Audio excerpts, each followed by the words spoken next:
Hey folks, welcome to the channel. Let's be honest, recently have you ever looked at the Lego aisle and felt a little bit priced out? Have you ever wondered why a single Lego set now costs more than your first car? Okay, maybe not that much, but it feels like it, right? And what if I told you it's our fault? It's your fault. We, the millennials, are the reason Lego is no longer just a toy. We've turned it into a luxury brand, a status symbol, and in doing so, have we ruined it for the next generation? What have we done? Think of the children. How the hell did we get to this point? Well, that's what this video is all about. Part 1, the nostalgia trap. Or as they say in South Park, remember berries. And they're not wrong. Music was better. Cinema was better. TV too. There were genre-defining bands. None of that now. Only old people were racist. No one cared if you were gay. We definitely knew who women were and not. Immigrants were great, and they all had awesome food like Italian, Indian, and Chinese. Unless you lived in Northern Ireland, you didn't really know what terrorism was. A trip to town or the shopping mall was an event. Every shop was busy, you'd see school friends, it was safe, and we had freedom to roam about. Sure, Lego was still an expensive-ish toy, but it was consistently good in those days. They had new themes emerge like pirates, alongside the classic castle, space, and city range.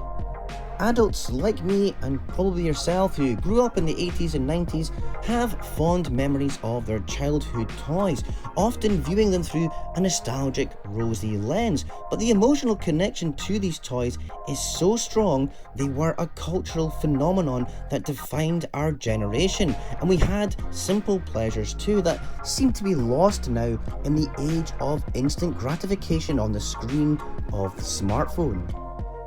Sure, we had cell phones, but the 90s were a pre-smartphone, pre-social media era.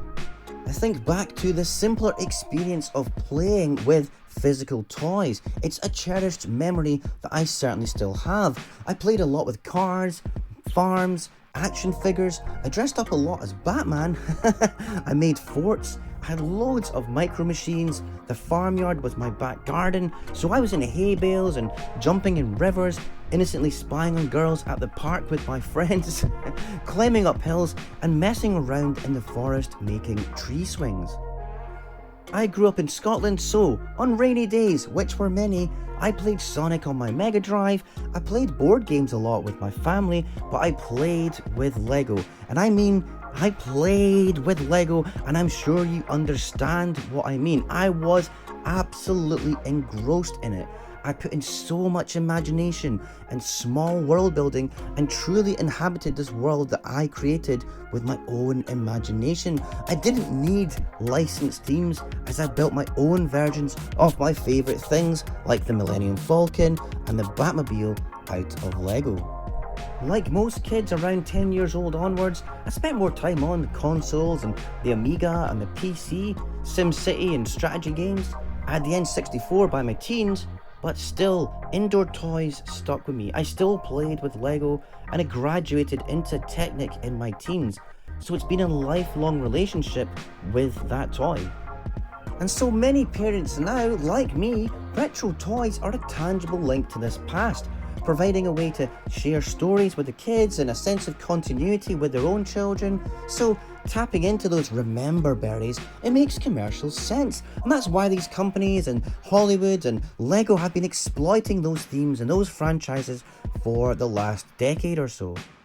Remember that magical feeling of a new Harry Potter book or movie? Or how about binging The Office for the 10th time?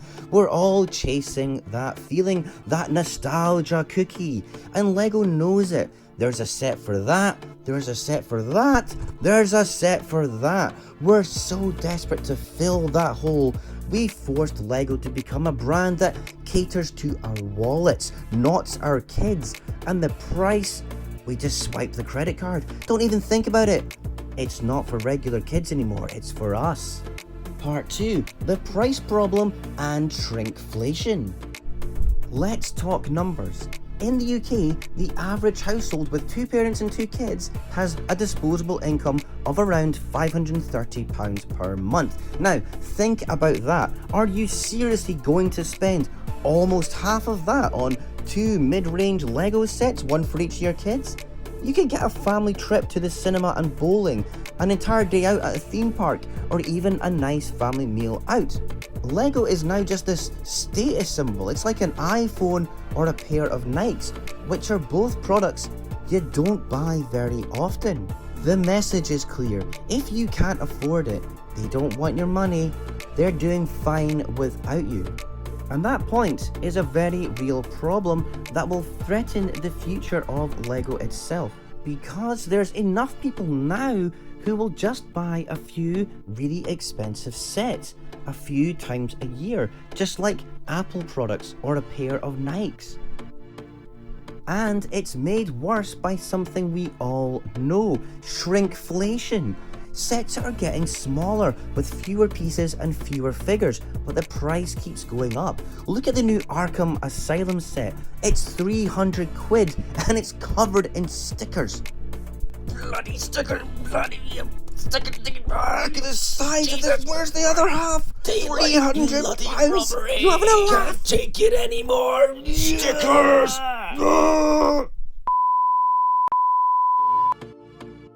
Part 3, the ruin of other toys. Yep, it's not just Lego, we've done this to everything. Transformers are no longer toys you transform and play with, they're expensive display pieces. Barbie, it has a massive adult-only section. Ruined that too, girls. Even Star Wars figures are now £20 a pop.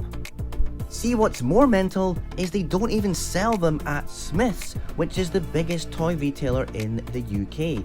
You have to go to collectible stores, which HMV has sort of become.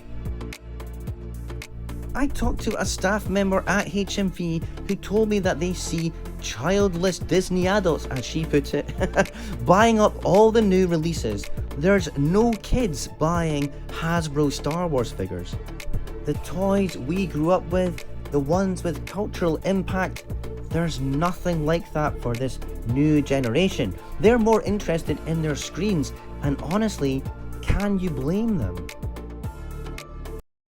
Part 4. The Lego is an asset problem. Then there's the worst thing we've done. We've turned Lego into an asset, a commodity. Loads of people are investing in Lego, hoarding sets and flipping them on the secondary market for huge profits. Well, they think they're going to do that. It's like the stock market, but it directly impacts whether a kid can find their favourite set on a shelf. Lego's response? Well, they're limiting purchases and maybe even raising prices to deter these resellers. We're so focused on future value, we're killing the present joy of the toy.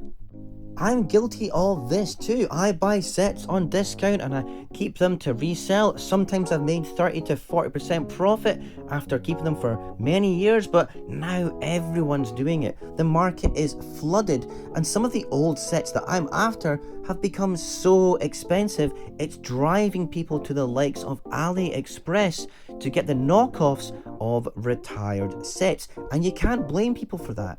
It's rarity, it's price driven, you can't blame folk for going for the cheaper option. The more the price goes up for the second-hand sets, the more the demand is going to be for these items on Temu and AliExpress, and no wonder there's so many of them. Part 5. The creative shift and the Lego movie. Think about the Lego movie. The whole point was a powerful message. Embrace creativity, break the rules, and build your own world. The villain, Lord Business, was the guy who followed the instructions, who glued his sets together, who never played. He was the collector. He was us. Probably you. I'm joking, we're not that bad. But Lego has become Lord Business.